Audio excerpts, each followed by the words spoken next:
Kung ginawa niyo lang ang trabaho niyo, hindi tayo aabot sa ganito. Kaso mga pakialamero kayo. Paano hindi makikialam?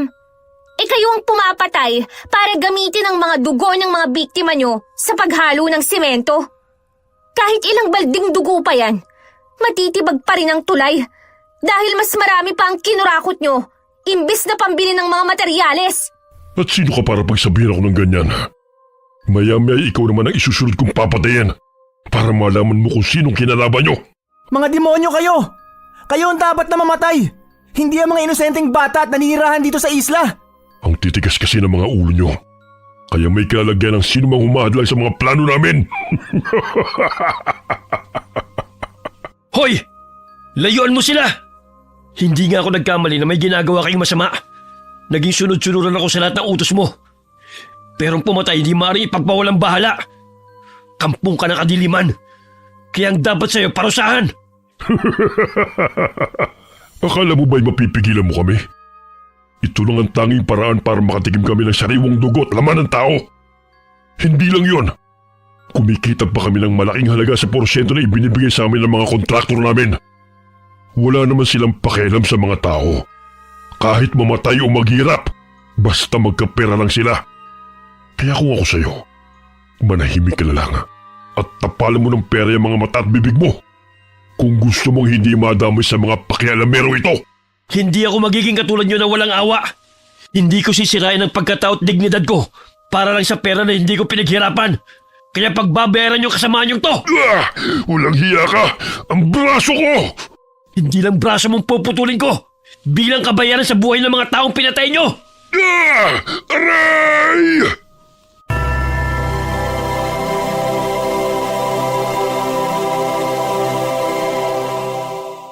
Maagang nagising si Anika upang makapagluto ng almusala. Sa gayon ay makakain na ang kanyang amang si Manggorio. Sapagkat may iniinom itong gamot upang mapabilis ang paggaling ng namamaga nitong paa at mga natamong sugat ng madulas sa gubat. Bitbit ang mga kahoy na gagawin sanang uling. Nawalan siya ng balanse, kaya't napilayan siya at nagkaroon ng malalim na sugat sa paa at sa braso. Tay, kumain na po muna kayo para lumakas kayo. May natirang isang basong bigas pa naman kaya naglugaw na muna ako. Anak, pagpasensya mo ng tatay ha. Naging pasalin mo pa ako. Mahal na mahal ka namin ni June. Kaya kailangan na alagaan kita. Kagaya ng pag-aalaga mo sa amin. Babawi ako sa inyo mga anak kapag gumaling na ako. Huwag mo munang isipin yan, Tay. Ang importante ay magpalakas ka. Bukas ay maghahabi na ako ng mga bag kapag natuyo na ang mga ibinilad kong abaka para kahit papano may pambili tayo ng pagkain. Tsaka graduating naman tong si June sa elementarya. Hindi siya pwedeng huminto sa pag-aaral. Kung hindi lang sana ako napilayan di sana nakapagtrabaho na ako sa bukid. Ako nang bahala, Tay. Magpahinga na muna kayo rito sa bahay. Maagang nabiyudo si Manggorio matapos na isilang ng asawang bunso nilang anak na si June. Tanging sa kumadron at tradisyonal na manggagamot umaasa ang mga taong naninirahan sa baryo dahil malayo ang ospital sa naturang lugar. Kinakailangan pa nilang tumawid ng dagat, sakay ng bangka upang makarating sa bayan. Matapos na mailuwal ang sanggol, ay humina ang tibok ng puso ni Aling Tina. Dahilan ng pagpanaw nito. Hindi na muli nag-asawa si Manggorio sapagkat naging abala na ito sa pagtatrabaho para sa dalawang anak. Naging mahirap din sa kanilang transportasyon ng kanilang mga produkto dahil sa kakulangan ng sasakyang pantawid dagat. Tay, bukas po sasama ako kay Aling Lorna sa bayan para po ilako tong mga nagawa kong bag. Sabi niya, maraming mga turista sa terminal na pinupuntahan niya tuwing araw daw po ng Miyerkules. Anak, alam mo namang ayaw ko kayong tumatawid ng dagat, hindi ba? Mula nung nalunod ang tilando mo ng tumaubang bangkang sinasakyan nila. Natatakot na akong tumawid pa ng dagat. Mami, may mangyari pang masama sa inyo. Lalo na't hindi pa naman dumarating kagad ang tulong. Tsaka mahigit kalahating oras pang nalakbayin sa dagat bago makarating sa daungan. Tay, kung oras mo na talaga, oras mo na. Ang iba nga riyan, umiinom lang ng tubig, namamatay na. Isa pa, hindi pwedeng tumunganga lang tayo rito. Walang magbibigay sa atin ng pera. Sana gumaling na ako. Para ako na naghahanap buhay nang hindi na kayo nahihirapang magkapatid. Kaya ko naman po eh. Tsaka, kailangan yung pagalingin ng pilay nyo. Ang sabi ni Lolo Nonoy, malaki ang pinsala nyo sa paa. Bukod sa pilay eh, namamaga pa yung sugat nyo. Buti na nga lang, nakahingi ako ng libreng antibiotic kay Kapitan para mainom nyo. Siya nga pala tay, kumikirot pa ba ang sugat nyo? Hindi na masyado anak.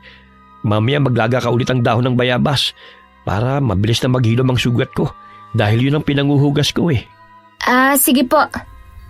Sa edad na 18 ay tanging grade 6 ang natapos ni Anika dahil walang paaralan ng high school sa kanilang baryo.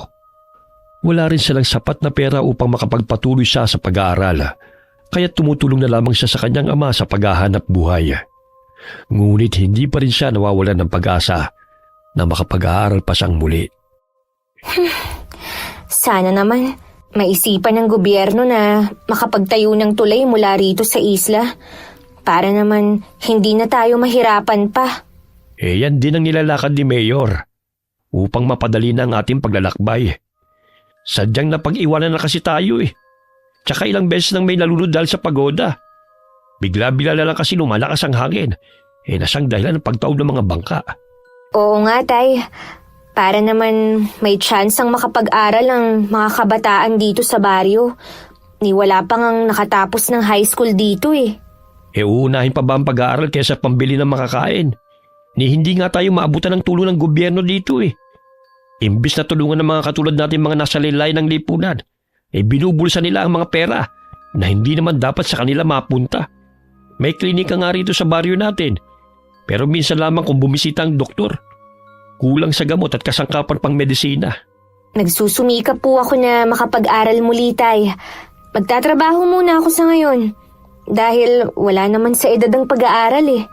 Oh, nandiyan na si Lorna. Baka alis na kayo. Tay, inihanda ko na po ang mga kakailanganin nyo rito. Mamayang tanghali, uuwi rin naman si Jun eh. Anak, mag-iingat ka ha. Huwag na po kayong mag-alala, tay. Kaya ko po ang sarili ko. Tsaka, kasama ko naman si Aling Lorna. Tiwala lang, tay. Sana nga, maubos ang mga bag na gawa ko. Humalik siya sa noo ng ama bago lumabas ng bahay. Humugot ng malalim na buntong hininga si Mang Goryo habang tinatanaw ang papalis na anak. Ay, gustuhin ko mang makapagtapos kayo ng pag-aaral mga anak. Ngunit sadyang mapagbiro talaga ang tadhana. Ito pa nangyari sa akin. Hirap pa akong makatayo dahil nabali pa ang buto ko sa paa. Tanging talbos ng kamote at saging na saba ang kanilang pagkain sa tuwing wala silang bigas. Mabuti na lamang at may mga pananim sila sa kanilang bakuran. Kaya't kahit papano ay nakakarao sila sa araw-araw. Aling Lorna, aalis na ba tayo? Ay oo, Ineng. Hinihintay ko lang si Benji. Paparating na rin yun. Sasama pala si Benji? Ang ingay-ingay pa naman nun. May sinasabi ka ba, Ineng? Ang sabi ko, hintayin na lang po natin siya. Siya kasi ang magiging bangkero natin ngayong araw. Mabuti nga napakiusapan ko eh. Naku, si Benji? Marunong ba siyang mamangka? Mamaya, tumaubang bangkang sasakyan natin eh. Marunong siya. Nung isang araw siya nga ang kasama namin eh. Kahit na pagewang-gewang, ligtas naman kami nakarating dito. Hindi pa nga talaga siya marunong. Oh, wala na kayong nakalimutang dalhin? Pasensya na't nahuli ako dahil may inutos pa si inay sa akin eh. Wala na. Nandito na ang lahat eh, ikaw na lang ang kulang. Abay, humuhugot ka pa, Aling Lorna. Alam kong wala pa kayong asawa, pero hindi ikaw ang tipo kong babae. Si Anika siguro, pwede pa. Tigil-tigilan mo ako, Benji Tulungan mo na nga lang kami sa pagbubuhat ng mga walis at bag. Basta't ikaw, kahit hindi mo na iutos yan, tutulungan talaga kita. Magkababata sina Benji at Anika. Ngunit mas matanda ito ng 2 taon sa dalaga. Matagal na itong may gusto kay Anika, ngunit kaibigan lang ang turing niya sa binata. Ilang sandali na pasigaw ang dalaga nang magsimula ng magsagwan si Benji sapagkat pagewang-gewang ang bangka. Ano ba yan, Benji? Marunong ka ba talagang mamangka? Magtiwala ka lang sa akin. Tsaka marunong naman akong lumangoy. Sakaling tumaob tong bangka, sasagipin kita. Umayos ka nga. Mamaya, tumaob nga to eh. Mag-focus ka nga sa ginagawa mo. Paano ko makakapag-focus? Nakakasilaw yung ganda mo. May kasama kayo, oh. Hindi niyo ba ako nakikita? Sa laki kong to, parang invisible na ako, ah. May pagganyan pa kayong bitawan ng linya. Totoo namang maganda tong si Anika eh. Ayaw lang niya maniwala. Maganda ka riyan. May maganda bang mata na lang ang namumuti? Samantalang ang balat ko'y sunog na oh. Sus! Kahit na nangingitim ka na, masisilahin ko pa rin ang ganda mo. Kasing liwanag ng bituin yang mata mo, Anika. Hoy! Ayusin mo nga ang pagsagwan. Mamaya mabangga pa tayo sa malalaking bato oh. Huwag kang mag-alala. Malaki naman ang salbabida natin eh. Salbabida? Nasaan? Hindi mo ba nakikita?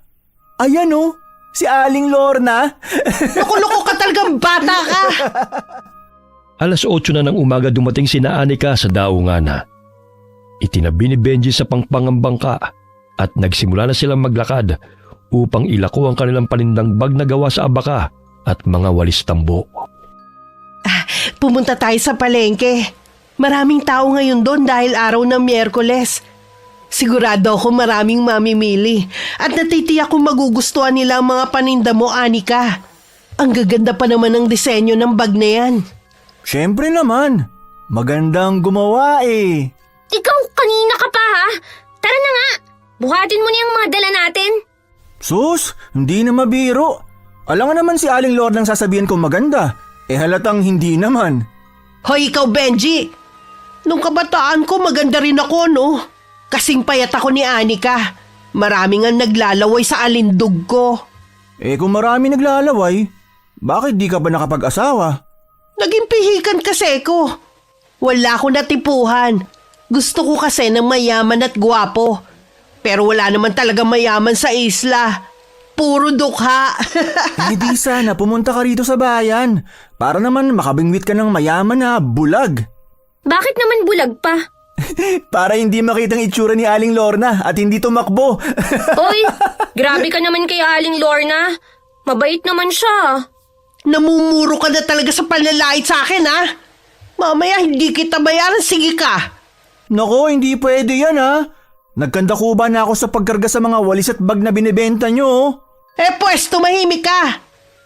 May mga turistang lumapit sa kanila at bumili ng bag at walis.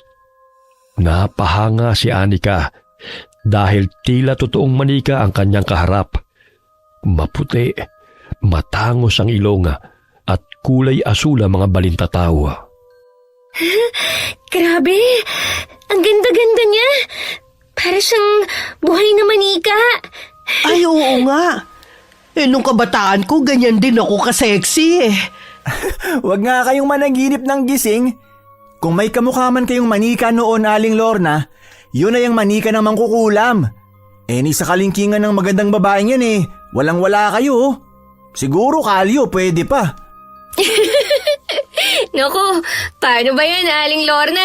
Ilalait ka na naman Huwag mo na siyang bayaran pa. Uy, hindi pwede no. Nagsasabi lang ako ng totoo. Tsaka alam kong may katangian yan si Aling Lorna na wala ang mga turistang yan. Kahit na malapad ang kanyang ilong, bagay naman sa bilugan niyang muka. Alam niyo bang ang mukhang yan ang natitipuhan ng mga foreigner? Hala, baka naman dito ka pa makatagpo ng forever mo, Aling Lorna. Ayun lumingon yung kanu rito. Baka nagustuhan ka niya. Talaga? Sandali at aayusin ko lang ang buhok ko. Ay, oo nga po, Aling Lorna. Papalapit siya rito. Nasa na siya? Ay, dumiretso. Hindi pala ikaw ang pakay niya, kundi ang babaeng yun. Ay, sayang. Pero baka meron ka pang makikilala. Ang daming turista rito, oh. Masaya silang nag-uusap at kinikilig pa si Aling Lorna sa pambobola ni Benji. Ilang sandali pa'y narinig nila ang usapan ng mga tindera na magpapatayo ng tulay mula sa pantalan patungo sa isla na tinitirhan nila. Upang makasiguro sa narinig, ay nakisali si Aling Lorna sa usapan ng mga tindera. Mabuti naman kung magpapatayo ng tulay ang gobyerno patungo sa isla. Hindi na ako mahihirapan na magsagwan. Ang bigat-bigat pa naman ni Aling Lorna. Ay, salamat naman kung ganun. Hindi na tayo mahihirapan pa sa pagtatawid ng ating produkto. Tsaka makakapag-aral na ako sa high school. Magpapatayo pa lang. Ni isang semento nga, wala pa eh. Libre naman ng mangarap ah. Panira ka talaga palagi. Nahinto ang kanilang bangayan nang may bumili sa kanila. 2 bag na lamang natira sa 8 bag na dala niya. Labis ang saya ni Anika dahil marami-rami ang kanyang kinita sa araw na yun. Hanggang sa mapansin ng isang turista ang kakaibang kwintas na suot ni Benji. Pasensya na po sir. Hindi ko po ito pinagbibili. Bigay pa kasi ito ni Lolo Nonoy sa akin eh. Ay, oo nga no. Ngayon ko lang napansin. Lumiliwanag sa tuwing natatamaan ng sikat ng araw ang kulay pula na bato. Nagpupumilit pa ang lalaki at nag-alok na bibigyan si Benji ng 500. Ngunit malaki ang halaga ng kwintas na yon sa binata dahil ipinamana pa yun ng kanyang lolong albularyo kay Lolo Nonoy bago yun ibinigay sa kanya. Umalis na lamang ang turista at tanging bag na lang ang binili. Gustong-gusto talaga niya ang kwintas mo. Saan kaya nakakakuha ng ganyang mga bato? Para naman may dagdag sa mga paninda natin. Hindi basta-bastang bato to, no? May basbas to mula sa ninunong babaylan. Matanda na si Lolo Nonoy, kaya't sa akin niya pinamana to. Pero wala talaga sa isip ko ang manggamot eh. Ang sabi niya, balang araw, magbabago rin daw ang isip ko. Dahil ramdam niya na ako raw magmamana ng kakayahan niya. Pero malabong mangyari yun. Eh di subukan mo. Nakapwesto na tayo rito, oh. Kaya kunwari, manghihilot ka. Baka naman may maniwala na albularyo at manghihilot ka nga. Baka matakot pa sa akin at sabihin na hinihipuan ko sila. Wag na. Itong walis at bag na lang ang tinda natin. 4:00 na ng hapon sila umuwi. Bumili ng bigas ang dalaga at sariwang isda upang pagsaluhan nilang mag-aama. Ang swerte talaga ng tatay at ng kapatid mo sa'yo, Anika. Sigurado akong maswerte din ang magiging asawa mo. Wala pa sa isipan ko ang pag-aasawa. Ang makatulong muna sa pamilya, yun ang prioridad ko. Hindi pa nga ako nakakapag-aral ng high school eh. Ayokong mag-asawa na hindi nakapagtapos sa pag-aaral. Marunong ka namang magbasa at magsulat. Pwede na yun. Tawagin mo na nga si Aling Lorna. Nalibang na sa pagkwekwentuhan sa mga tindera, oh. Hindi na tungkol sa tulay ang pinag-uusapan nila eh, kundi sa love life na. Ibibida na naman nun ang mga nanliligaw sa kanya. Pero ni isa walang nakatuluyan. 7:00 na ng gabi nakauwi si Anika. Sapagkat mula sa daungan ng bangka ay mahigit 40 minuto pa ang kanyang lalakarin patungo sa kanilang bahay. Hinatid siya ni Benji at nadatnan niyang kumakain ng talbos ng kamote ang ama't kapatid. Tay, may dala po akong bigas. Sandali at magsasayang lang ako. May dala rin akong bangus na pwede nating ipang-ulam. Ay mabuti naman kasama mo tong si Benji. Nag-aalala na ako dahil ginabi na kayo sa pag-uwi. Si Aling Lorna kasi nawili sa pakikipagkwentuhan sa mga tindera. Pero tay, naubos po yung bag na gawa ko dahil maraming turista sa bayan.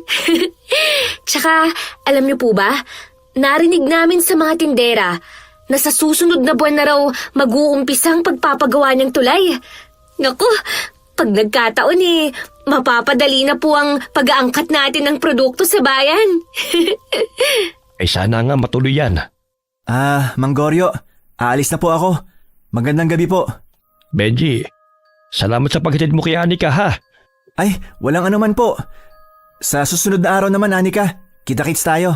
Ay, Akala ko dito ka na maghahapunan.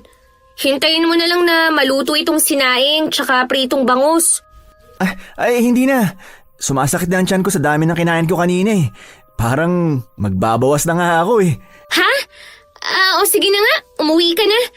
Kaya palang baho ng dampi ng hangin kanina eh. Uuwi na nga ako.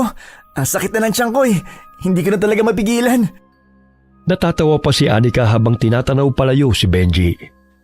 Malapit lang naman ang bahay nito sa kanila, kaya't patakbo itong umuwi. Ang binata ang pinakamalapit niyang kaibigan, sapagkat ito ang madalas niyang tagapagtanggol sa tuwing inaaway siya ng mga kaklase nila noon.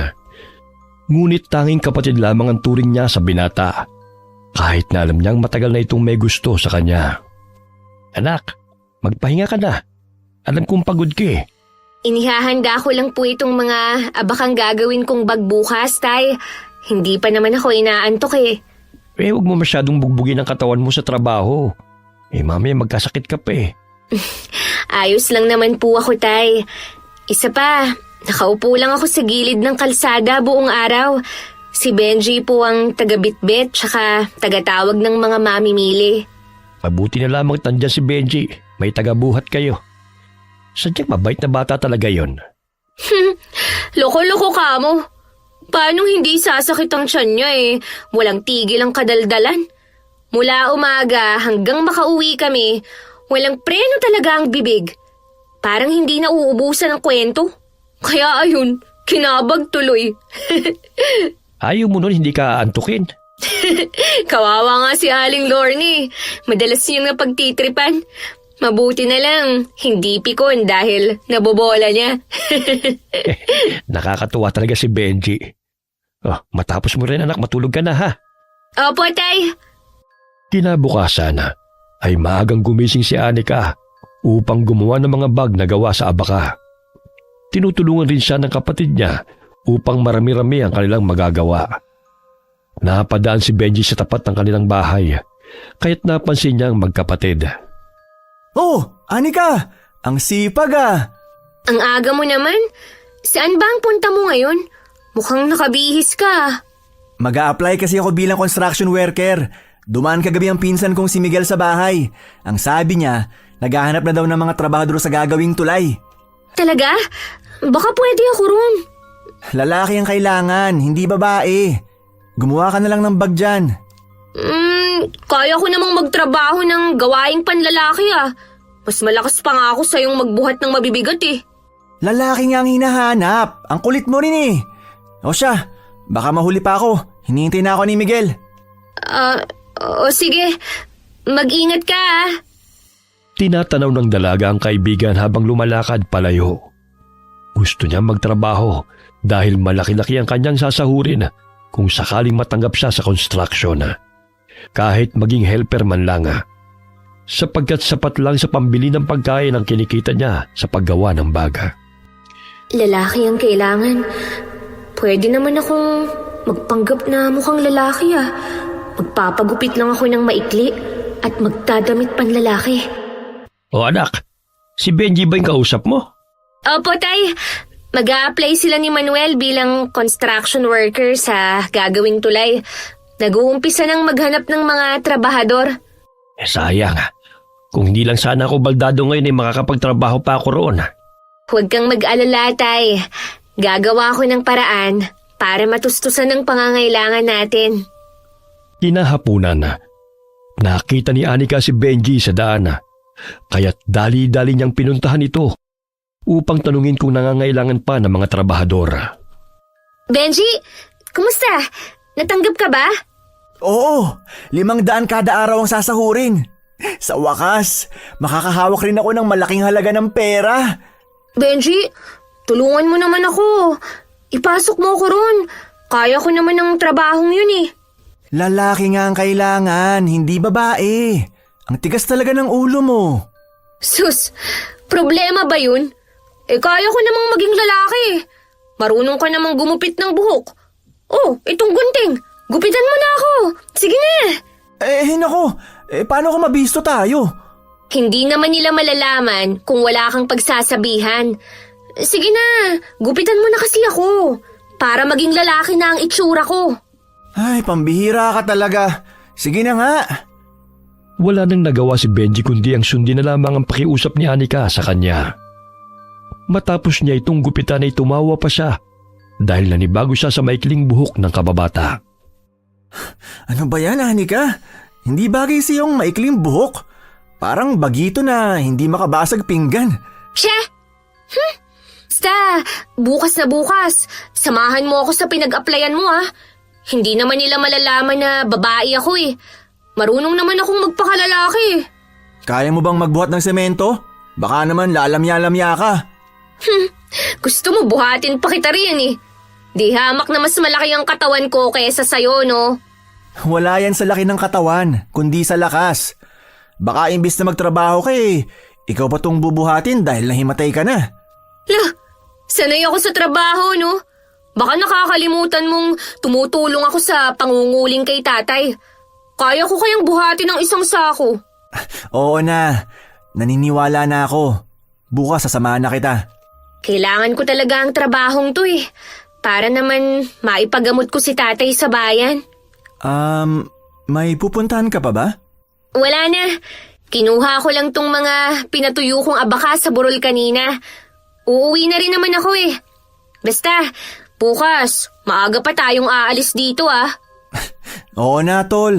Mag-ensayo ka ng kumilos at boses lalaki para hindi ka mabisto. Huwag kang mag-alala. Kaya ko yan. Ako pa. Nagsuot ng sombrero si Anika upang hindi gaanong mapansin na nagpagupit siya ng buhok. Kahit papano'y nagkaroon siya ng pag-asa na makapagtrabaho upang makapag-ipon ng pera. Pagdating niya ng bahay, ay agad siyang naghanap ng maluwag na damit na gagamitin niya sa pag-a-apply ng trabaho. Kinabukasan, maagang nagising si Anika. Napansin ni Mang Goryo ang bago niyang itsura. Kaya't nagtaka ito sa biglaang pagpapagupit ng anak. Anak, ang aga mo naman yatang nagising. May pupuntahan ka ba ngayon? At saka, bakit sobrang itli naman yata ng gupit mo? Mukha ka ng lalaki Talaga, tay? Oo. Pero bakit naman bigla niyang pagpapagupit mo ng ganyan? Noon ayaw mong paiklian ang buhok mo. Mag-a-apply kasi ako ng trabaho kailangan na maikli ang buhok. Sige, tay. Maliligo muna ako. Sige, anak. Ay nako, pambihirang bata ito. Kung ano-ano na lang ang pinapasukan trabaho para lang magkapera. Kahit na ayaw niya noon nagupitan ng mahaba niyang buhok nagawa niya ngayon dahil lang sa hirap ng buhay. Ay nako, sana makalakad na ako para naman makapagtrabaho na ako na maayos.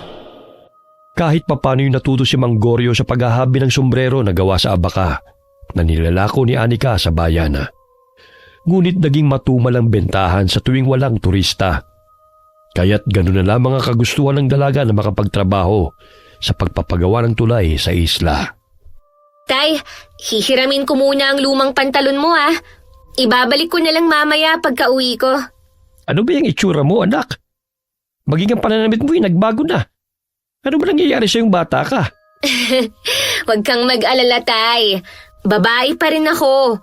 Ito lang talagang naisipan kong paraan sa ngayon upang kumita ng malaking pera. Sige, tay. Aalis na po ako Dadaanan ko pa si Benji sa bahay nila Anak, mag-iingat ka Kayo talagang dalawa kung ano-ano na ang pinagagagawa nyo. Napapailing na lamang si Mang Goryo sa inakalang nagbago na ang pananaw ng anak sa kanyang kasarian. Kaya't naging pusong lalaki na ito dahil sa madalas na pagsama kay Benji. Ngunit hindi naman niya masisisi ang anak sapagkat ito na ang naghahanap buhay para maiahon ang kanilang pamilya sa kahirapan. Huy, Benji! Gising na! 7:00 na Akala ko ba maaga tayong aalis? Mamaya maunahan pa ako ng iba Inaantok pa ako Bumangon ka na! Nangako ka sa akin na sasamahan mo ko ngayon. Anika? Ikaw na ba yan? Grabe, parang tomboy na tomboy Ano? Bagay ba sa akin ang forma ko, ha? Hiniram ko ang pantalon na to ni tatay. kapag natanggap ako sa trabaho, samahan mo akong mag-ukay-ukay para naman may maisuot akong damit. Oo na, magbibihis lang ako. Ang sarap pa sanang matulog eh. Hindi ka na ba maliligo? Magmumug ka naman, uy! Naaamoy ko pa ang panis mong laway eh. Oo na nga. Atat ka naman masyado eh. Naputol tuloy yung magandang panaginip ko. Mamaya mo na lang ituloy yan. Ang importante sa ngayon, makapasok ako sa trabaho. Pikit matang nagbuhos ng tubig si Benji sa katawan. Wala pang 5 minuto ay agad na siyang natapos sa paliligo at magbibihis. Oh, tayo na. May mga muta ka pa Tanggalin mo nga yan. Nakakadiri eh. Minamadali mo ako tapos magrereklamo ka? Baliw ka rin talaga eh, no? Teka. Dapat hindi Anika ang gagamitin mong pangalan. Dapat syempre panlalaki. Nick na lang. Para hindi ako malito kung sakaling tawagin ako. Pwede. Talagang handang-handa ka na. Siyempre naman. Hindi na dapat pinalalampas ang magandang oportunidad. Lalo na't kinakapos na talaga kami. Naaawa naman ako kay tatay tsaka kay June sa tuwing nauubusan kami ng bigas. Basta yung boses mo baka makalimutan mo at lalamya-lamya ka mamaya. Paninindigan ko ngayon ang pagiging lalaki. 9:00 na nang makarating sila sa gusali na kanilang aaplayan. Kinakabahan pa si Anika dahil baka mabisto siya na mag-i-interview sa kanya. Ngunit dahil taga-sityo baybay siya at kilala niya si Miguel na siyang pinsan ni Benji, ay agad siyang natanggap. Kaya't ganun na lamang ang kanyang tuwa. Lumabas siya ng gusali na namumutawi ang ngiti. Binatukan pa niya si Benji na nooy nakaupo sa silang kahoy sa labas ng gusali habang naghihikab. Tanggap ako, tol! Sinabi ko, kilala niyo akong magpinsan. Ay, aray ko naman. Iba ka rin talaga pag natutuwa, no? Nananakit. Ay, sorry. Sobrang saya ko lang eh. Ilang linggo na lang, mag-uumpisa na tayo. Kinakailangan kong ihanda ang aking sarili para sa nalalapit na trabaho. Sa gayon makapag-ipon ako ng pera para sa kinabukasan namin. Oo na. Ilang beses ko na yung narinig.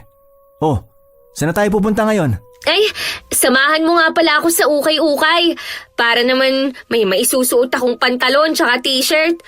Wasak-wasak na tong pantalon ni tatay Kung nakakapagsalita lang to, siguro sasabihin nito, pagpahingayin niyo na ako. Habang namimili na bangga ni Anika ang isang lalaki, matipuno ang katawan at may mapupungay na mga mata. Nagkatitigan sila, kaya't hindi maiwasan ng dalaga na mapahanga sa maamong mukha nito. Ay, pasensya ka na, Totoy Hindi ko sinasadya. Totoy? Oo nga pala. Pasensya na rin ho kayo. Hindi ko rin ho kasi kayo napansin eh. Tumango ang lalaki at muling bumalik sa pamimili ng mga pantalon. Siniko pa siya ni Benji dahil napagkamalan pa siyang bagito. Akalain mo yun? Tinawag kang Totoy? Oh, napapaniwala mo na mga tao na lalaki ka talaga. Tumahimik ka nga riyan. Mamaya may makarinig pa sa atin eh. Kumakati talaga ang bibig mo kung hindi magsasalita. Hindi ka ba tapos sa pamimili ng pantalon? Mahigit 1 oras ka nang naghahanap pa. Sandali na lang to. Kahit 3 piraso okay na. Ang laki kasi ng mga nakukuha ko eh. Dapat kasi sa pambata ka pumili ng maisusuot mo. 4'11" ba naman ang height mo? Dito ka pa sa pangmatanda. Tsaka ang payat mo pa. 3 pantalon pero mahigit 1 oras na, wala ka pang nahahanap. Heto na nga may nakita na. Puro ka reklamo dyan. Hindi mo naman ako tinutulungan. Pang 5 pwesto na tong pinuntahan natin. Nakakapagod maghanap. Matapos na makabili, umuwi na rin silang dalawa. Ngunit hindi naalis sa isipan ni Anika ang binata na kanyang nakabangga. Napapangiti pa siya dahilan na mapansin siya ni Benji. Uy, kanina ko pa napapansin parang nagniningning yung mga mata mo Siguro malakas ang tama ng lalaking nakabangga mo kanina, no? Anong pinagsasasabi mo? Hindi kaya. Masaya lang ako dahil natanggap na ako sa trabaho. Malaking tulong kaya sa amin yun. Sus, sa tinagal-tagal natin magkakilala, alam ko ang bawat kilos mo, no? Kahit masaya ka, hindi ganyan kung kumislap yung mga mata mo. Kung ano-anong mga pinagsasasabi mo. Ayan na yung bangka oh. Sumakay na nga tayo. Pagdating nila ng Pangpang ay nakasalubong nila si Aling Lorna. Naabala sa pagkipagkwentuhan sa ilang mga kababaihan. Benji, dun tayo dumaan. Baka mapansin ako ni Aling Lorna sa ganitong ayos eh. Mamaya, magtanong pa yun kung bakit nag-ayos akong panlalaki. Rinig pa rito ang kwentuhan nila, oh. Ang lakas-lakas talaga ng boses niya. May mga nawawalang bata raw sa bayan. Narinig ko yun sa radyo na pinapakinggan ni tatay.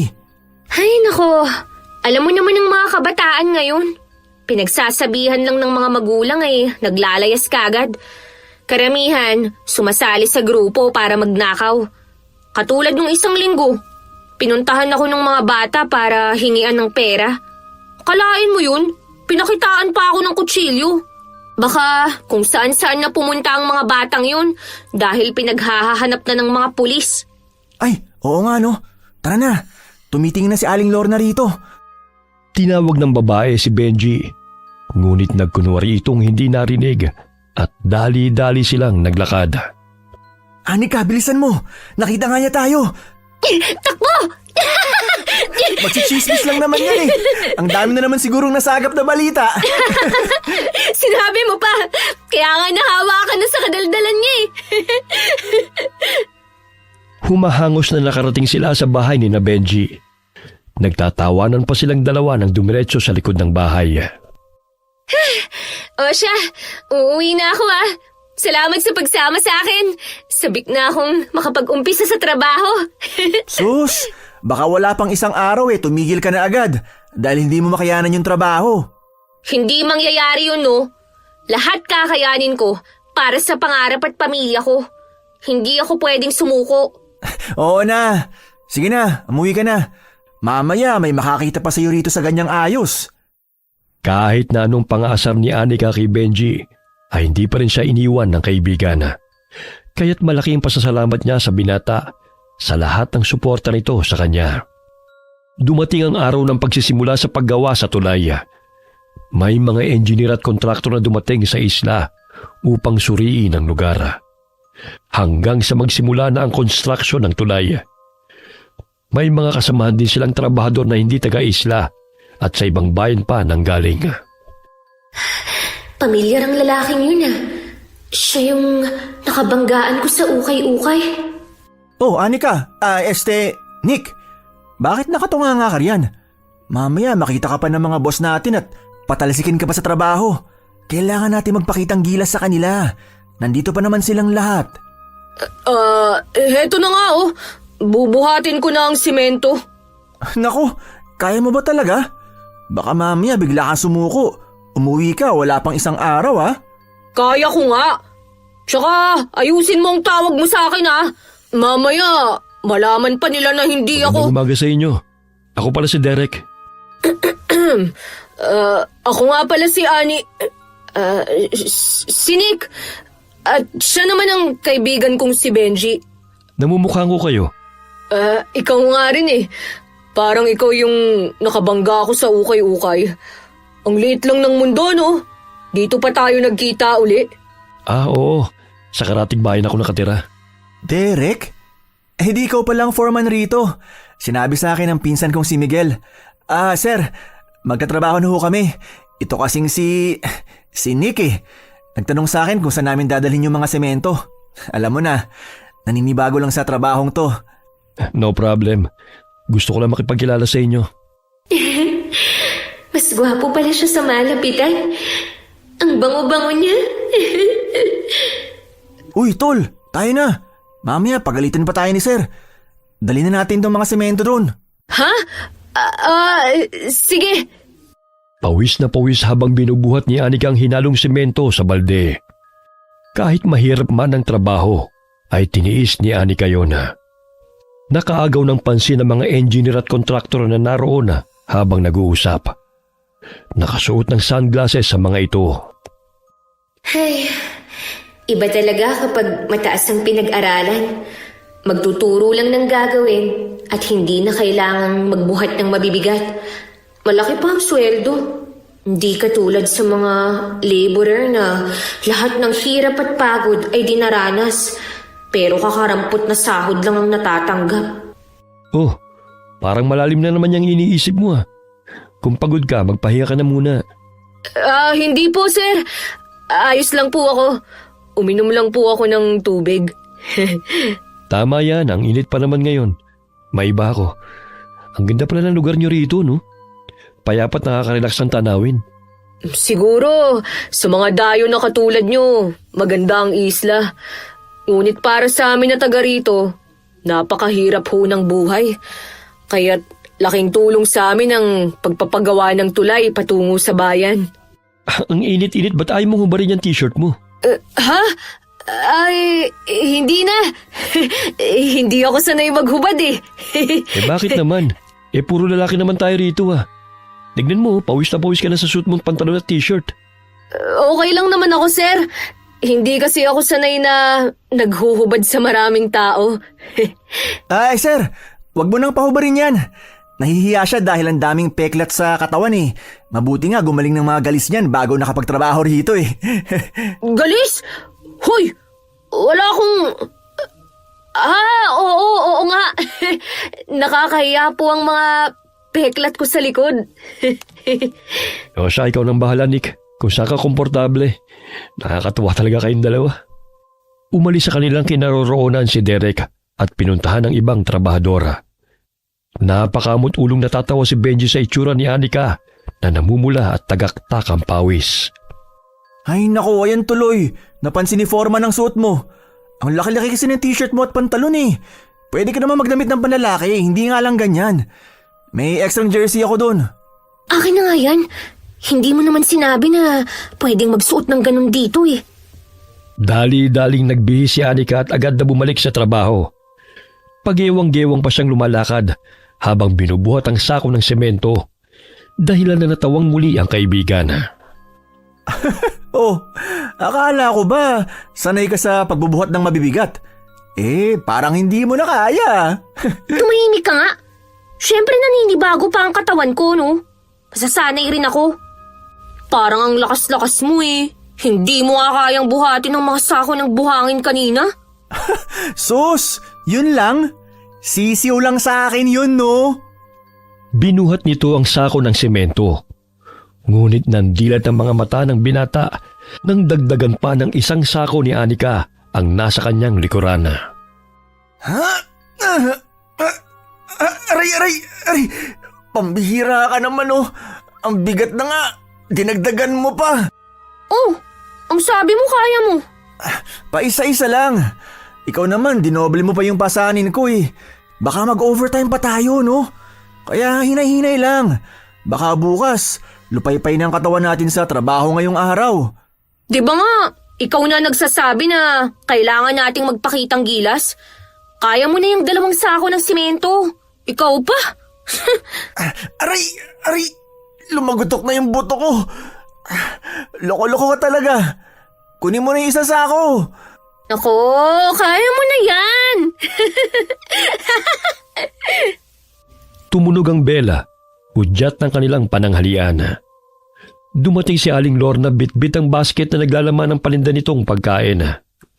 Dumiretso ito kina Benji nang makita nito ang binata.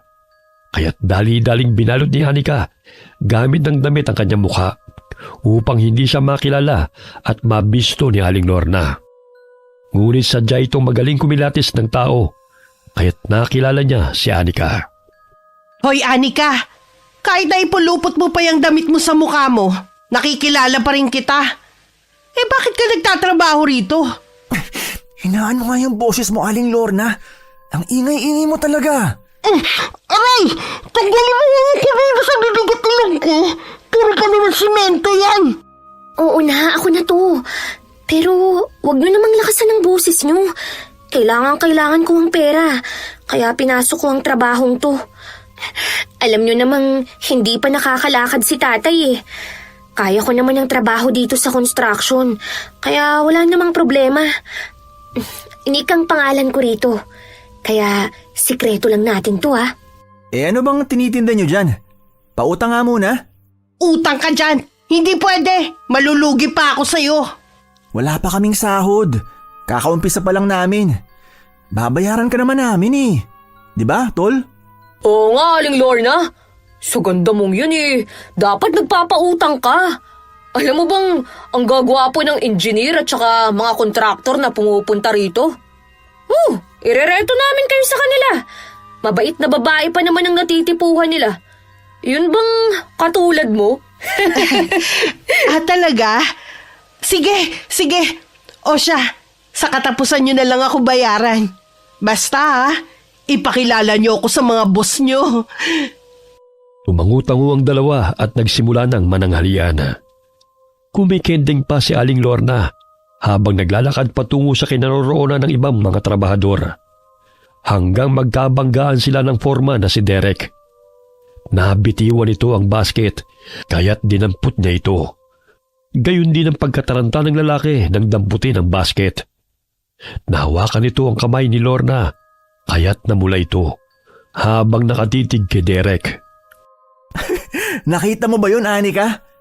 Mukhang magkaka-love life na si Aling Lorna. Mukhang silang tinadhana para sa isa't isa. Ay, sayang. Ang cute pa naman ni Sir. Kung magugustuhan naman ni Foreman si Aling Lorna, pagbigyan mo na. Nandito naman ako para sa'yo. Tsaka malilibre pa tayo ng pagkain. Sakali na ilakad natin si Foreman sa kanya. Oo na nga. Tingnan mo. Kilig na kilig si Aling Lorna. Ipagkakalat na naman niya yan sa mga amiga niya. Yung slow motion nila ni Foreman. Pustahan tayo. Natatawa po si Benji habang pinagmamasdan ng reaksyon ni Aling Lorna. Pangiti-ngiti pa ito habang hinahawi ang buhok na nakatakip sa kanyang pisngi. Napapangiti na rin si Derek sa itsura ng babae. 5:00 ng hapon na. Oras na rin ng uwian. Samantalang may mga trabahador pang naiwan upang mag-overtime. Naroon pa rin ang kontraktor at ang engineer habang nakasubaybay sa ilang mga naiwang construction worker. May 2 barracks na ipinagawa di kalayuan sa ginagawang tulay upang maging pahingahan ng mga manggagawa. Ngunit mas minabuti ni na Benji at Anika na umuwi sa kanilang bahay. Anika, napansin mo ba na may mga trabahador na parang hindi napapagod magtrabaho? Nag-overtime pa sila hanggang ngayon. Oo nga eh. Tsaka, hindi rin sila kumain ng pananghalian, kundi umiinom lang sila ng tubig sa sarili nilang sisidlan. Maging si Foreman Derek, nagtataka nga rin sa kanila eh. Mga kilalang tauhan nyo ng engineer at kontraktor. Ilan sa atin dinagdag lang. Parang mga robot na hindi napapagod. Samantalang ako, ang sakit ng mga kalamnan ko. Mamaya nga, magpapapahid ako ng liniment kay June. Ano, kaya mo pa? Baka bukas hindi ka na pumasok ha? Kakayanin, kahit mahirap. Walang susuko, hanggang sa makapag-ipon. Bumalik sina Benji at Anika sa construction site. Naiwan ni Benji ang bag kung saan naroon ang kanyang kwintas. Sinita sila ng engineer nang bumalik sila roon. Dahil maging ang kasama nilang foreman ay pinagpahinga na nito sa barracks. Dali-dali nilang kinuha ang bag at agad nang umalis. Napakasuplado naman ng engineer na yun. Bakit naman pinagbabawalan tayo na pumunta ron? Ano bang meron?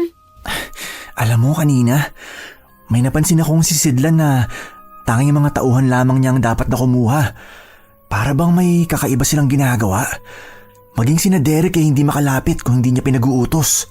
Yung engineer Rene na yun, napaka-straighto no? Napahinto sa paglalakad ng dalawa nang tawagin sila ni Derek upang tumagay. Ayaw pa sana nila, ngunit lumapit ito sa kanila at nagpumilit. Sige na, halina kayo. Minsan lang naman to eh. Tsaka pampalakas lang ng katawan at pantanggal ng pagod. Si Benji na lang. Hindi talaga ako umiinom eh. Kailan ka pa matututo?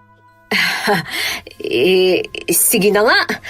Basta, konti lang Mamaya pagalitan pa ako ni tatay. Ayaw pa naman nun na tumatagay ako. Baka masanay ako at maging lasinggero. Masaya silang nagiinuman hanggang sa may napansin si Benji ng mga sakong binubuhat mula sa bangka. Batid niyang hindi na mga semento yon, kaya't nagtanong siya kay Derek. Sir, bakit hindi pa sila nagpapahinga? Kanina ko pa napapansin na parang walang kapaguran ng grupong yun, oh. Tsaka hindi rin nakikipagkwentuhan sa atin. Hayaan mo na sila. Gawin na lang natin ang trabaho natin. Maging ako'y pinagbabawalan na makisali sa kanila eh. Sandali lang at naiihi ako. Oh, saan ka pupunta? Diyan ka na lang sa puno oh. Bakit lalayo ka pa? Ha? Basta doon na lang ako banda. Baka pumanghi pa rito eh. Sus, ayaw mo lang makita kung malaki o maliit yung kargada mo eh. Hayaan mo na siya, sir. Talagang may sariling mundo yung kaibigan ko. Hindi pa kasi nakaranas na magkaroon ng nobya yan eh. Kaya sobrang mahiyain. Pang-aagaw ni Benji sa atensyon ni Derek. Kaya't nagkaroon ng pagkakataon si Anika na makatakbo palayo sa barracks upang makaihi. Ay naku, ang hirap palang panindigan ng pagiging lalaki. Hindi man madali pero dapat kayanin ko. Sandali, ano tong malapot na nakapako sa lupa? Parang ang lansa. Dugo kaya to? Matapos niyang makaihi ay nanatili siya sa damuhan. Napansin niya ang mga taong may buhat ng sako at balde na bumubuo sa pundasyon ng tulay. Naninaw niya na hindi yun pangkaraniwang tubig dahil kulay pula. 2 baso pa lang ang nainom ko. Hindi pa naman ako lasing.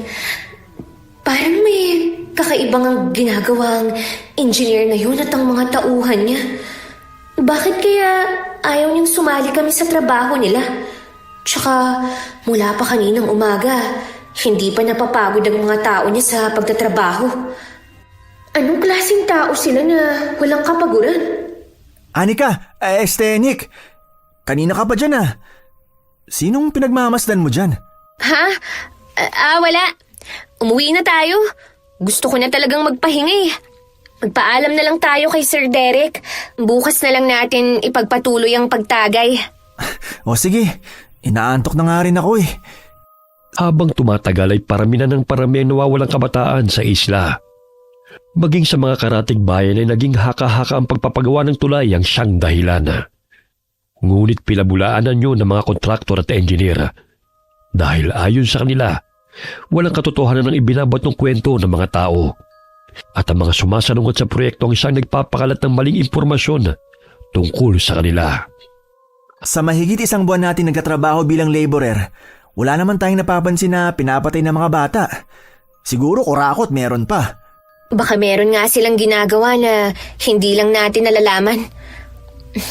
Alam mo, Benji, may mga napapansin akong bahid ng dugo. Pero sinabi lang ng isang tauhan ni engineer dahil daw yun sa sugat niya nung maapakan niya yung pako. Pero imposible naman na ganun karami ang dugo na lumabas sa kanyang sugat.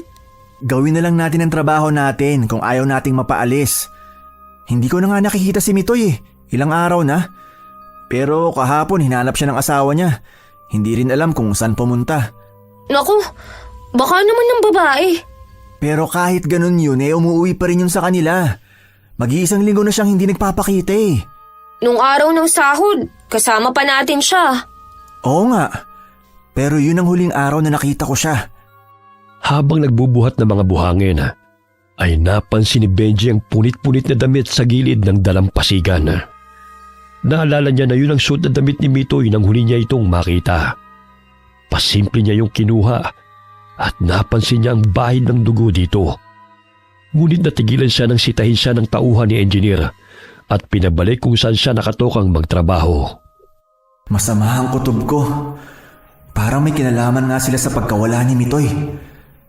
Totoo kaya ang sabi-sabi na inaalayan o binubuhusan ng dugo ang pundasyon ng mga gusali at tulay upang maging matibay? Oh, Benji, tulungan mo muna si Nick sa pagbubuhos ng semento. Opo sir. Hayaan mo na yung mga basura dyan. Mamaya na natin linisin. Pakalat-kalat po kasi. Napalingon pa si Benji sa kinaroroonan ng kanilang foreman sa pag-aakalang may kinalaman din ito tungkol sa mga patak ng dugo na nakita niya. Oh, bakit parang tahimik ka yata? Naninibago naman ako sa'yo ah. Akala ko ba, kukunin mo ang mga buhangin dun? Tulungan ko na raw muna kayo para madaling matapos ang pagbubuhos. Nick, may sasabihin ako sa'yo mamaya. Oh, bakit mamaya pa? Kung pwede namang ngayon. Mamaya na nga. Ang kulit mo rin eh. Baka may makarinig pa sa atin. Pagalitan pa tayo. Nahinto ang kanilang usapan nang mapadaan sa kanilang likuran si Derek. Tumulong rin ito sa mga manggagawa upang mapabilis ang trabaho. Naninibago sina Benji dahil iilan lamang sa mga tauhan ni engineer ang naroon. Ngunit nagbabantay lamang sa mga manggagawa. Bagamat tuwing gabi tanging parehong grupo pa rin ang nag-overtime. Oras ng tanghalian ay pasimpleng kumain ng dalawa, hiwalay sa ibang mga trabahador. Seryoso silang nag-uusap tungkol sa nakita ni Benji. Nick, naaalala mo ba nung huli nating nakasama si Mitoy? Yung damit niya, natagpuan ko kanina sa damuhan. Tsaka may tsinelas din. Maaaring tama nga ang kutob natin na may nangyayaring masama rito tuwing gabi. Manmanan kaya natin. Isumbong natin sa mga pulis kung totoo nga ang hinala natin. Paano? Wala naman tayong laban sa mapeperang mga tao dito. Sa panahon ngayon, kung marami kang pera, kakampi mo ang batas. Pero kung mahirap ka, kulong ka agad kahit na pagbibintangan lang. Yun lang. Pero hindi naman pwedeng hayaan na lang na marami pa ang namamatay habang ginagawa itong tulay. Anong silbi nito? Kung inuunti-unti na pala ang buhay ng mga taga-isla, ayoko namang umabot sa punto na pati tayo mapahamak dahil wala tayong ginawa kahit na may mga nakikita na tayong kahina-hinala. Aba, seryoso ang usapan ng aking mga anak-anakan na. Oh, anong ulam niyo riyan? Bakit hindi niyo ako hinintay? Itlog, bakit? May masarap na ulam ka bang dala para sa amin? Aba, syempre naman. Anong gusto mo? Adobo o kaldereta? Utang o bigay? Bigay ko na lang. Nasaan ang poging foreman ninyo? May dala akong ulam para sa kanya. Parang nasubsob naman kayo sa harina sa kapal ng pulbo nyo ah. Bawasan nyo nga yan, Aling Lorna. Konti nga lang yan eh. Maputi nga ang pisngi nyo. Pero nangingitim naman ang leg at braso nyo. Paano ka magugustuhan ni Sir niyon? Wala sa itsura yan. Alam nyo ba, mukhang natitipuhan na ako ni Pogi. Nagtama ang aming paningin. Tapos, muntik nang maglapat ang aming mga labi. Kaya ngayon nag-lipstick ako. Bagay ba sa akin, ha? Akala ko atsuete yan eh. O ayan, papunta na siya rito. O Anika, bakit nakabusangot ka? Huwag mong sabihin type mo rin si Pogi. Akin na siya, no? Ibalato mo na sa akin. Nakabusangot? Hindi kaya. Huwag kang ganyan. Mapagkakamalang kang bakla sa itsura mong yan. Lorna, nandito ka na pala. Tamang-tama na nananghalian kami. Dinalang kita ng ulam. Ito, magpakabusog ka. Huwag mo na rin bayaran yan. Niluto ko talaga yan para sa'yo. Ang bait mo talaga. Sige, salamat ha. Ilahihimatayin si Aling Lorna nang umiti si Derek. 40 na siya at mas matanda siya ng 5 taon sa lalaki.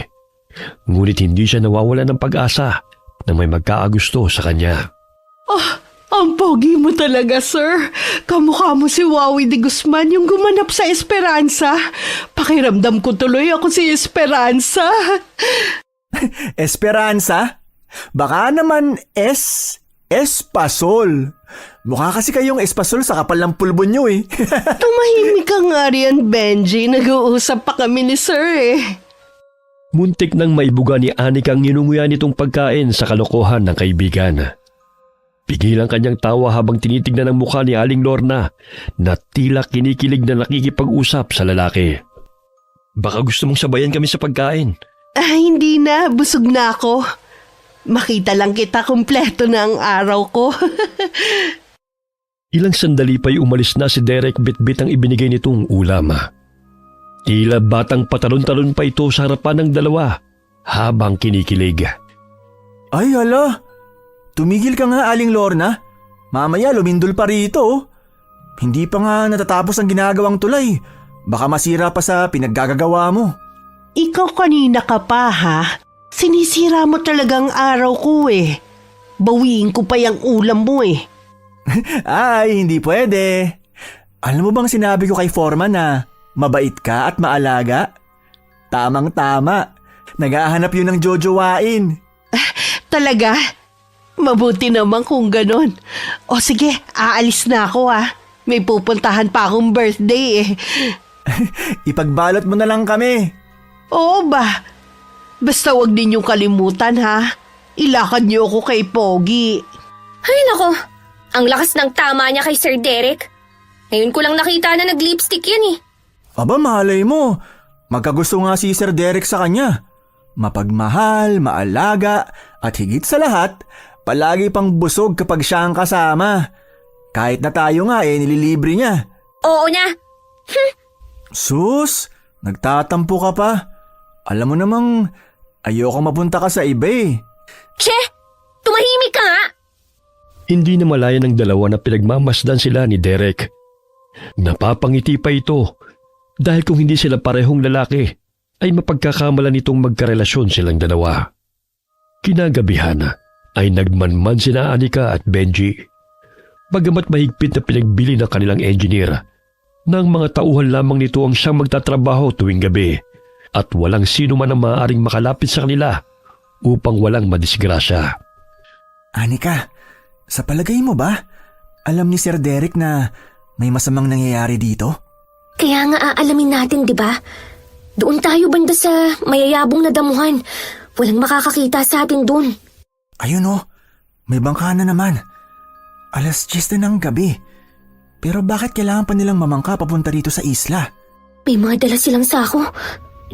Tingnan mo, dinilaan pa ng lalaki yung braso niya. Hindi ako nagkakamali. Dugo nga yun, Benji. Oo, ayun. May lumabas pang ulo sa sako. Sigurado akong tao ang nasa loob nun. Pero bakit nila ginagawa yun? Hindi lang dugo ang pinubuhos nila. Pati katawan, isinasama nilang inililibing sa pundasyon ng tulay. Alam mo bang naikwento na dati yan ni Lolo sa amin? Akala ko nga, katang-isip lamang. Totoo palang inililibing nilang bangkay ng tao sa paggawa ng malalaking gusali at mga tulay para gawing alay. Sa gayon ay tumibay at para proteksyonan ng kalikasan. Pero kung substandard naman ang paggawa, kahit na ilang dugo pa yan at katawan ng tao ang ilibing, masisira pa rin naman. Tingnan mo, sinipsip ni engineer na yung dugo mula sa putol na kamay. Hindi kaya mga aswang sila? Benji, ang bato sa kwintas mo, parang lumiliwanag. Takpan mo, baka makita nila tayo rito. Umalis na muna tayo. Mag-isip tayo ng paraan para matigil ang kahibangan ng mga walang hiyang mga taong yan. Mga asal hayop o aswang man sila, wala silang karapatan na pumatay. Lalo na sa mga naninirahan dito sa isla. Paano natin mapapaniwala ang mga taga-isla na mga aswang sila? Baka gamitin lang nila ang pera nila para baliktarin tayo. Hihingi tayo ng tulong kina Kapitan. Dahan-dahang naglakad ang dalawa nang biglang may humarang sa kanilang harapan. Muntik nang mapasigaw si Anika nang biglang takpan ni Benji ang kanyang bibig. Oh, bakit nandito ba kayo? Anong oras na? Nainitan kasi kami, sir. Kaya naisipan naming maligo sa dagat. Alam nyo na, malinsangan ang panahon kaya masarap magpalamig. Tapatin niyo nga ako. Sino bang bakla sa inyong dalawa? Bakla? Naku, wala ho ah. Lalaking lalaki ho kami, sir. Nahalata ko na kasi kayo eh. Ang lambing niyo minsan. Minsan naman parang aso't pusa nag-aaway. Ganyan lang talaga kaming magkaibigan. Di ba, tol? Ay, sige sir, alis na po kami. Nawala na po ako ng ganang maligo sa dagat. Bigla na lang akong gininaw. Ang lamig ng ihip ng hangin. Tayo na, Nick. Nanginginig na ako sa lamig. Sandali, may gusto ba kayong sabihing dalawa? Po? Wala po. Kanina ko pa nadidinig ang bulungan nyo eh. At may nadidinig akong boses ng babae. Namamaos kasi ako, sir. Kaya siguro nag-iiba ang boses ko. Halika, doon tayo mag-usap. Baka may makarinig at makakita sa atin dito. Kinakabahan sina Benji at Anika na sumunod kay Derek sa pag-aakalang nahuli sila nito. Tanging sila lamang ang naroon at malayo sa mga pamamahay. Nagkubli sila sa likod ng puno at muling nag-usap. May napapansin din ba kayo rito? Ilang beses na rin ako nagmamanman eh. Kakaibang kinikilos ng mga tauhan ni Engineer. Ano ho bang napapansin nyo, sir? Unang beses ko makatrabaho si Engineer Rene. Pero parang may tinatago siyang kaduda-duda eh. Maraming bawal pagsapit ng gabi. At tanging sila lamang ang dapat na magtrabaho. Nakita ko siya kagabi na may iniinom. Hindi alak o tubig eh, kundi sariwang dugo. Ganon din yung mga tauhan niya. Ibig sabihin, hindi ka nila kakampi? Kagaya niyo, tauhan niya lang din ako. Tagasunod ng mga utos niya. Ipaparating! Magtago tayo! Mahigpit na hinawakan ni Benji ang nakuha nitong bakal kung sakali na sugurin sila nito. Nandilat ang kanilang mga mata nang maninag na tila ba'y mukhang mababangis na mga aso ang wangis ng mga tauhan ni Engineer. Namumula ang mga mata na handang pumatay. Naamoy ko may nagtatago rito. Halughugin niyo ang paligid. Utos ni Victor na kanang kamay ni Engineer. Hindi sila makapaniwala na aswang ang mga kasamahan nilang nagtatrabaho sa construction site. Biglang napasigaw si Anika nang may humablot sa kanya. Bakit nandito pa kayo? Hindi ba sinabi kong pumasok na kayo sa barracks? Nagpapahangin lang kami. Masama ba, Engineer? Nagpapahangin o nagmamanman? Ilang beses kong sinabi na ayokong sinusuway ang patakaran ko. Akala niyo ba hindi ko alam na kanina pa kayo nakatingin sa amin? Maliligo sana kami sa dagat. Wala kaming alam sa pinagsasabi nyo. Tumahimik ka, sinungaling! Inutusan ng aswang na Engineer ang mga tauhan nito na dalhin sa ilalim ng ginagawang tulay ang dalawa habang si Derek ay pinaiwan niya. Hoy! Taong kuyukot ang muka! Bitawan mo kami! Anong gagawin niyo sa amin, ha? Ilalagay sa mixer kasama ng semento. Gusto niyong matulad kay Mitoy at sa dalawa pang trabahador ng pakialamero, ha? Pwes, magiging haligi kayo ng tulay na ito. Mga walang iya kayo! Pakawalan niyo kami! Naubos na ba ang pera na para sa materyales? Kaya pati tao magiging sangkap nyo sa paggawa ng tulay? Kayo pala pumatay kay Mitoy! Hindi na kayo naawa sa isang dosenang anak nun? Isusumbong ko kayo sa mga boss na kontraktor kapag nakatakas kami rito! Unggong, wala silang pakialam sa mga dukhang kagaya nyo. Dahil ang importante sa kanila ay limpak-limpak na salapi. Kahit ilang tao pang mamatay, hindi yun makakaapekto sa kanila. Sapagkat ang pagpapayaman ang siyang pangunahing prioridad nila. Kahit anong sigaw nila ay hindi nadidinig ng mga kasamahan nilang nasa barracks. Dahil sa pagod ay mahimbing nang nakatulog ang mga ito. Dagdagan pa ng napakaingay na mixer ng semento kung saan inihahalo ang dugo at katawan ng mga pinapatay ng mga aswang. Mga wala kayong puso! Mga animal! Aray! Aray! Nasasaktan ako! Ano ba? Babae ka? Bitawan mo siya! Isa kang duwag kung pati babae sasaktan mo! Abay nag-anyong lalaki ka pa, ha? Akalain mo, pinasok mo pa ang trabahong ito. O bakit? May reklamo ka? Ikaw nga anyong hayop at asal hayop ka pa! Hindi naman ako nagre-reklamo ah! Pakawalan mo na kasi ako! Akala mo ba'y maaawa ko sa'yo? Kahit kailan hindi ako nakakaramdam ng awa. Dahil ang importante sa amin ay makalasap ng sariwang dugo bago ibaon kayo sa tulay na ito. Mga sakim! Mga animal kayo! Pinagkatiwalaan kayo ng mga tao. Pero ito lang ang gagawin nyo. Siguro yung mga kontraktor, mga aswang din katulad nyo. Mas masahol pa sila kaysa sa aming mga aswang. Kami, mga dugot laman ang aming kinukuha. Sila, mga pinaghihirapan yung mga tao na kahit na 1 sentimo ay gusto nilang angkinin dahil wala silang pakialam kahit gumapang man kayo sa hirap. Mga ganit din mga politiko na akala nyo'y nagmamalasakit sa inyo. Ngunit ang totoo ay sila rin ang nagpapahirap sa inyo. Ginawa itong tulay na ito upang may makuha silang porsyento. Siyempre, nakikinabang din kami. Nagkaroon ng pagkakataon si Benji na madampot ang bakal na kanyang nabitiwan. Kaya't hinambalos niya yun sa aswang na humahawak sa kanya. Sinipa rin niya ang aswang na nasa kanyang harapan, kaya't pumasok yun sa mixer ng semento. Anika, halika na! Tumakas na tayo rito! Saan kayo pupunta? Tatakas kayo't hayaan nyo mamatay itong si Derek? Hoy, engineer!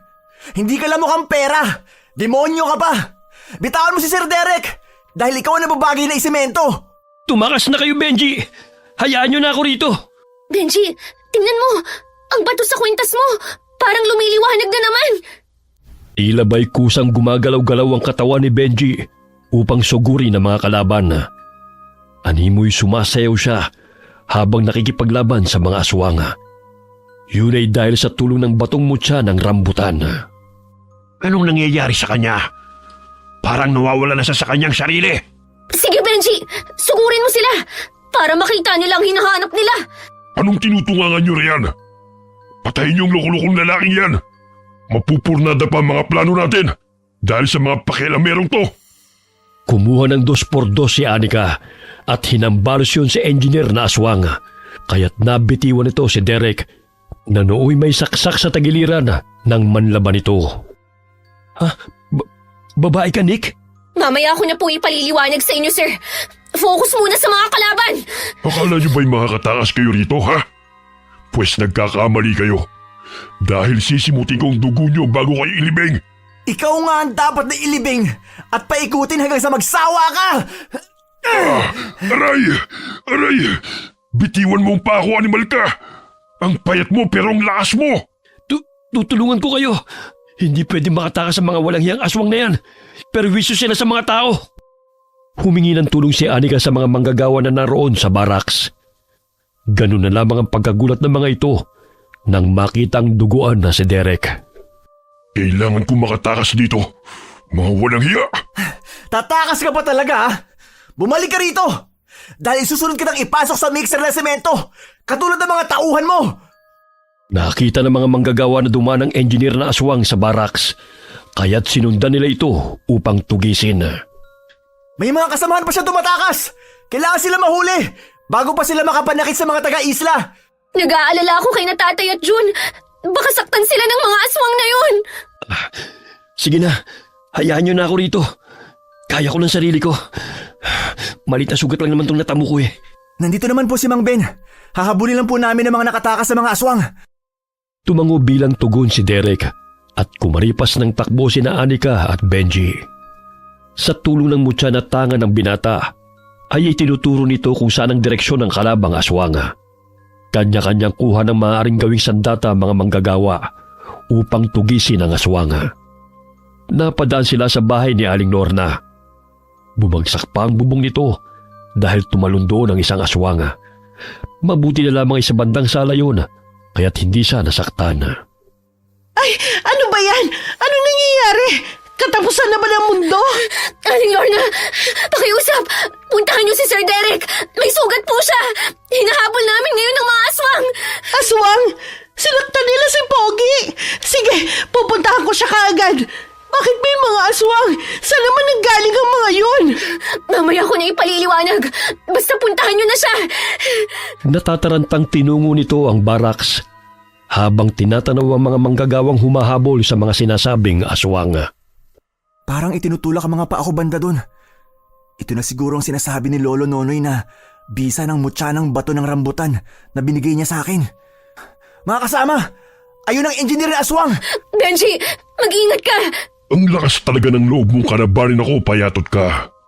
Saan ba nanggagaling ang katapangan mo? Ayoko lang naman na magpatuloy kayo sa kahangalan nyo.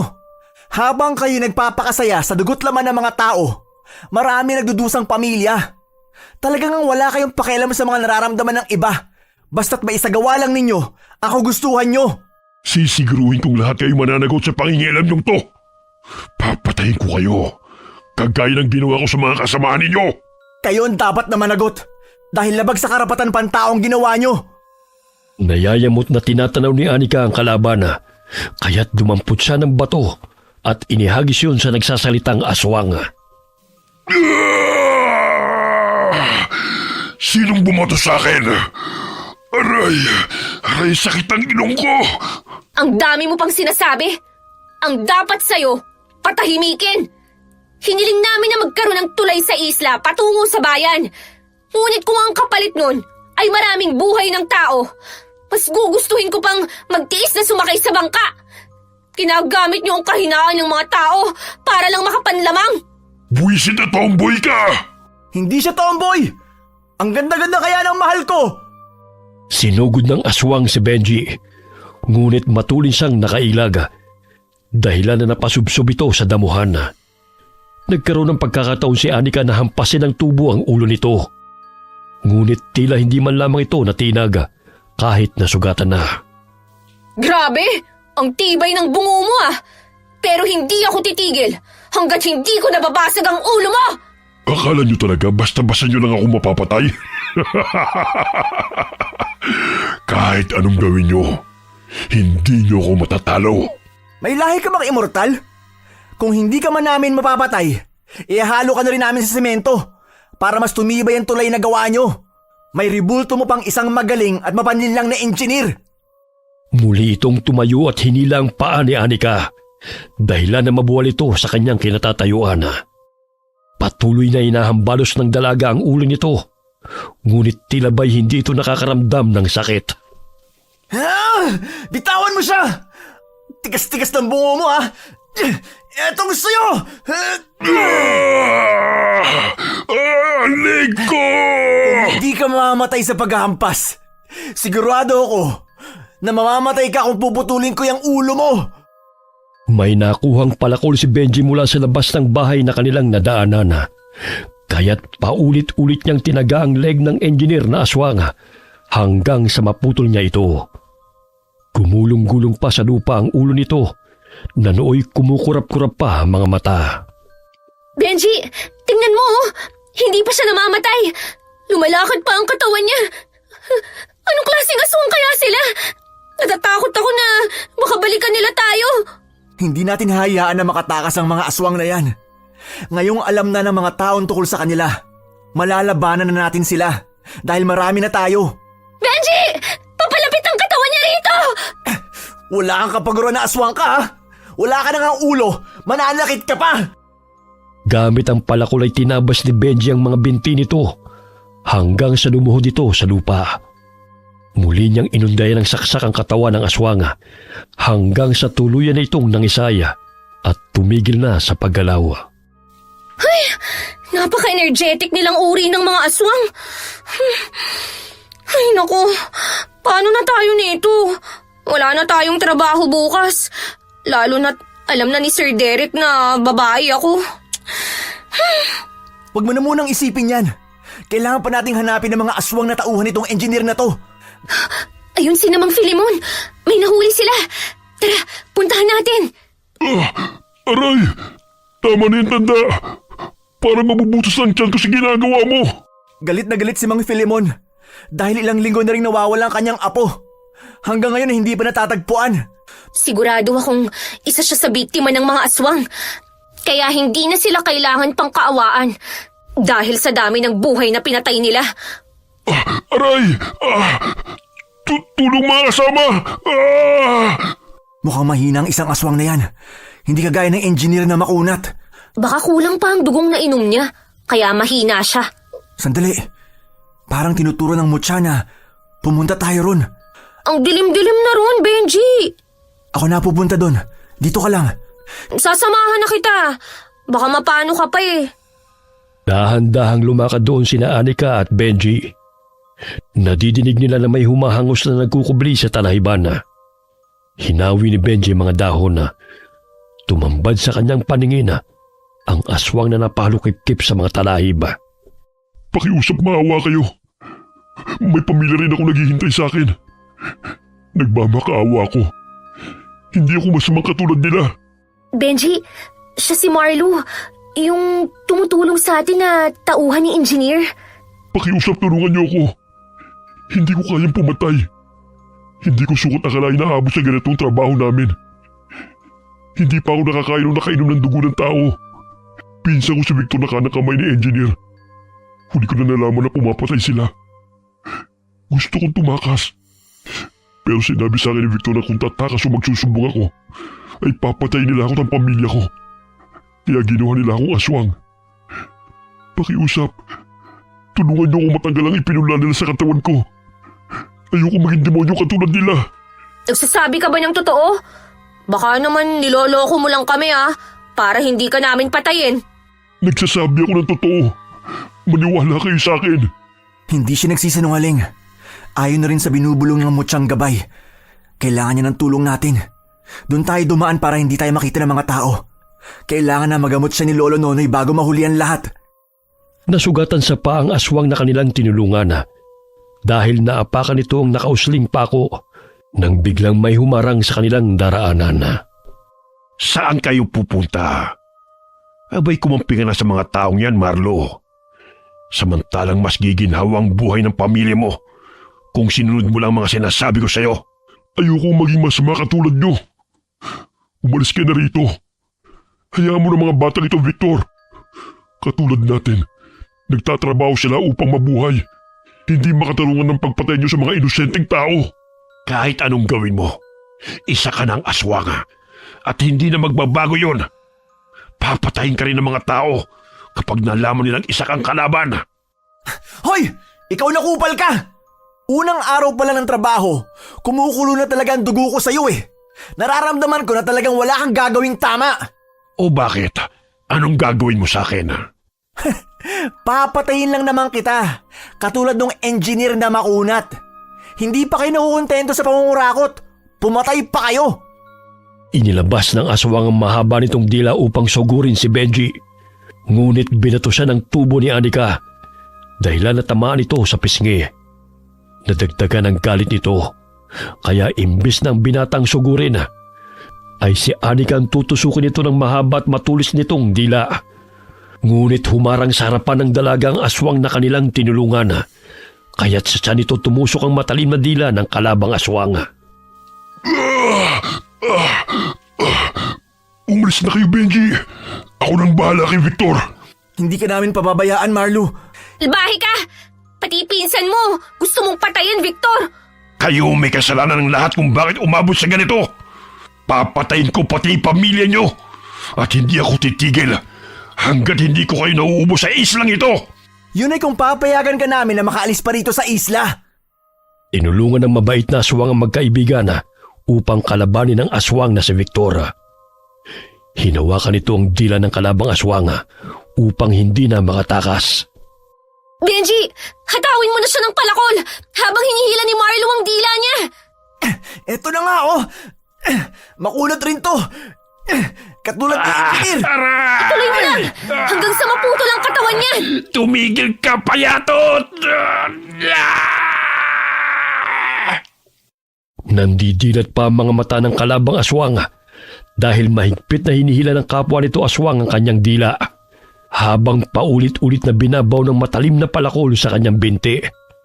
Kahit naputol na ang kanyang paa, ay maangas pa rin itong nakakalakad sa pamamagitan ng tuhod nito. Pambihirang aswang sila! Hindi basta-bastang namamatay! Nakakalakad ka pa. Tingnan ko lang kung kaya mo pang gagawin ko sa'yo. Pinutol ni Benji ang kanyang braso, ngunit nagagawa pa rin itong gumalaw. Naanimoy manikang pinutol ang paa at mga kamay. Hanggang sa tuloy niya ng pinutol ang ulo ng aswang, dahilan na bumagsak ang katawan nito sa lupa. Kailangan talagang chop-chopin pa siya para mamatay. Ang hirap nilang matalo. Tara na. Dalhin natin siya kay Lolo Nonoy. Salamat. Pero baka magalit ang mga kababayan nyo kapag nakita nilang tinutulungan nyo ako. Tinulungan mo rin naman kami Kaya tayo na, bago pa may makakita sa atin dito. Bubuhatin na lang kita sa likod ko para hindi ka na mahirapan. Mukhang malalim yung sugat mo eh. Kinuha ni Anika ang palakol na hawak ni Benji at nakiramdam sila sa paligid habang tinutungo nila ang bahay ni Lolo. Nagising ang matandang manggagamot dahil sa sunod-sunod na katok sa pintuan. Pagbukas niya ay nakita niya sina Benji kasamang dugo ang lalaki, kaya't dali-dali niya itong tinulungan na pumasok sa kubo. Lolo, pakiusap po. Gamutin niyo po siya. Ginawa siyang aswang ng mga kasamahan niya. Iniligtas rin po niya ako mula sa mga kalabang aswang. Meron po siyang sugat sa tiyan, Lolo. Ginamot ni Lolo ang aswang na tumulong sa dalawa. Sinabi rin ng matanda na maaagapan pa ang pagiging aswang nito dahil hindi pa naman lubusang lumaki ang sisiw na ipinunla sa kanyang katawan. Pinakain siya ng tinadtad na bawang at luya ni Lolo hanggang sa magsuka siya. Ilang sandali humilab ang tiyan niya at nailabas niya ang malapot na likido na may kasamang mabalahibong bilog na kasing laki ng holen. Sinabi ng matanda na mabuti na lamang at hindi pa dumarating ang 22 araw upang maging ganap siyang aswang. Ang baho! Parang imburnal! Yan na palang itsura ng pinupunla ng mga aswang. Hayaan na muna natin siyang makapagpahinga. Ginagamot na naman ni Lolo ang mga sugat niya eh. Mga walang hiya talaga ang mga kasamahan niya. Lalo na yung Victor na yon. Pati pinsan niya, hindi pinalampas sa kawalang hiyaan niya. Ay, si Sir Derek, kailangan din niyang magamot. Nasugatan din siya eh. Nando naman si Aling Lorne. Natitiyak kong hindi niya yun pababayaan. Benji, maraming salamat sa lahat ng tulong mo sa akin ha. Sa pagliligtas mo sa akin at hindi pag-iwan sa oras ng kagipitan. Siyempre walang iwanan. Baby loves kita eh. Paano ba yan? Maghahanap na naman tayo ng trabaho bukas. Dahil natitiyak ko na mahihinto ang construction ng tulay. Ayos lang. Magtitinda na lang ulit ako ng mga bag sa bayan. Inaumagahan ay bumalik sila sa barracks.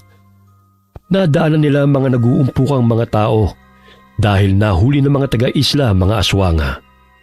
Pinuntahan nila si Derek upang kumustahin. Ganun na lamang ang tawa ng dalawa nang makita na tila batang paslit na inaalagaan ni Aling Lorna ang lalaki. O di ba sinabi ko na sa'yo na basta si Aling Lornang nandyan, alagang-alaga talaga siya. Oo nga eh. Oh, nandiyan na pala kayong dalawa. Kumusta na kayo? Ayos lang po, sir. Aba, mukhang magkaka-love life na si Aling Lorna. Kinikilig pa ito habang nakaupo sa tabi ni Derek. Sinabi ni Anika sa foreman na nagawa niyang magpanggap bilang lalaki dahil sa kagustuhan na makapagtrabaho dahil sa hirap ng buhay. Isang buwan na nahinto ang pagpapagawa ng tulay dahil sa nangyari. Hindi naglaon ay bumalik ang pagpapagawa ng tulay at mabait ang pumalit na engineer. Hindi na muli nagtrabaho si Anika bilang construction worker, kundi kumuha siya ng pwesto sa bayan upang doon ilagay ang mga nagawa niyang iba't ibang produkto na gawa sa abaka na tinangkilik naman ng mga tao. Hanggang sa makapagpatuloy siya ng pag-aaral at tuluyan ang gumaling si Manggorio na kanyang ama. Mas naging malapit sila ni Benji hanggang sa sinagot niya ang binata bilang kasintahan. Samantalang sila Lorna at Derek naman ay nagkamabutihan. Bagamat hindi man pinagpala sa pisikal na kagandahan ng babae, ay may mabuti naman itong kalooban na siyang nagustuhan ni Derek sa kanya. Nagpatuloy ang pagpapagawa ng tulay at naging payapa ang isla. Wala nang napapabalita na may nawawalang mga bata at mga tao. Nakagagawan ng mga kontraktor at engineer na mga aswang. Wakas. Kung ginawa niyo lang ang trabaho